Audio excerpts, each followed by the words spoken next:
Saudações, meus queridos. Seja bem-vindos a mais uma aula de matemática. Vamos resolver a questão B. Lembra que na última aula a gente fez a A. Na letra B, ele quer determinar o valor de m para que a equação admita duas raízes reais e diferentes. Ó, diferentes. Lembra que na letra A ele queria duas raízes reais iguais?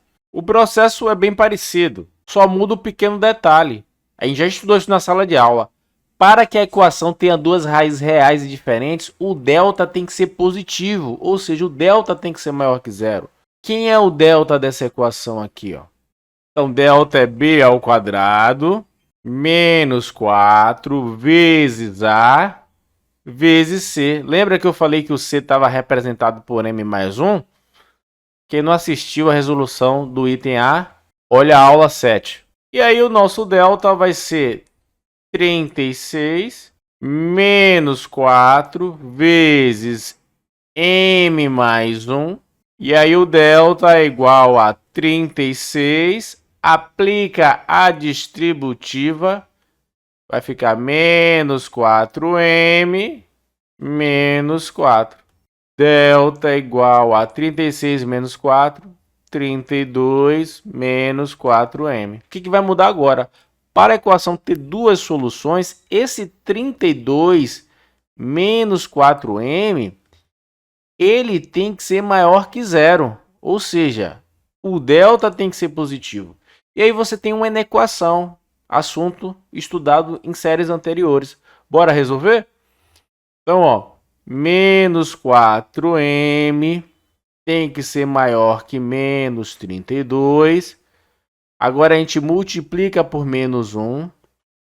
Aqui vai ficar 4m. Lembra que na desigualdade eu tenho que inverter toda vez que eu multiplico por menos 1. Então, o nosso m tem que ser menor que 32 dividido por 4.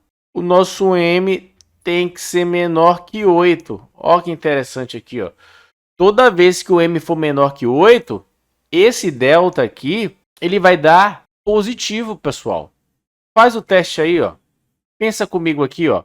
O delta, ele é 32 menos 4 vezes m. E a gente falou que esse m aqui, ele tem que ser menor que 8. Então, se você pega um número menor que 8, por exemplo, o 5, o que ia acontecer com o delta quando o m fosse 5? Então, o nosso delta seria 32 menos 4 vezes 5, 20. 32 menos 20, 12.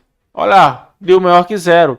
Se você pega 7, 6, 5, 4, 3, 2, 0, sempre o delta vai ser positivo.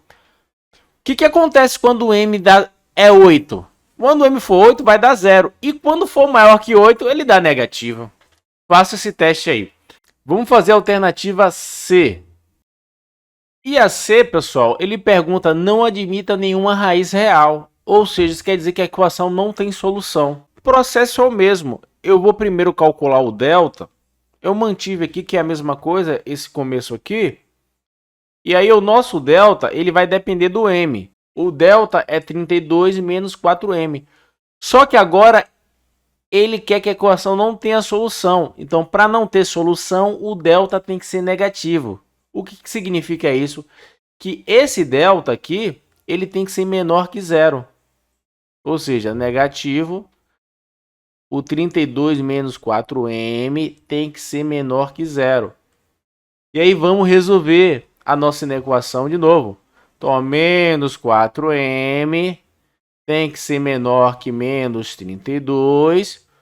Multiplica por menos 1. 4m tem que ser maior. Lembra que tem que inverter a desigualdade que 32. Então, m é maior que 32 dividido por 4, que dá 8. Então, basta que o m seja maior que 8. Ok?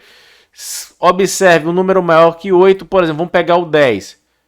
4 vezes 10, lembra que está multiplicando aqui, ó. Dá 40. 32 menos 40 menos 8. O delta fica negativo. Então, em resumo, fica assim, ó. Na equação do segundo grau, Se o delta for maior que zero, ou seja, o delta é positivo, a equação tem duas raízes reais e diferentes. Se o delta for igual a zero, apresenta duas raízes reais e iguais. E por último, se o delta for negativo, a equação não apresenta nenhuma raiz real, ou seja, não vai ter solução. Eu vou continuar a revisão, a gente vai falar um pouquinho de equação biquadrática, de equações irracionais e vou fazer um probleminha, depois eu vou fazendo questões aleatórias, ok? Só para a gente falar tudo que a gente falou na sala de aula. Espero que vocês tenham gostado. Valeu!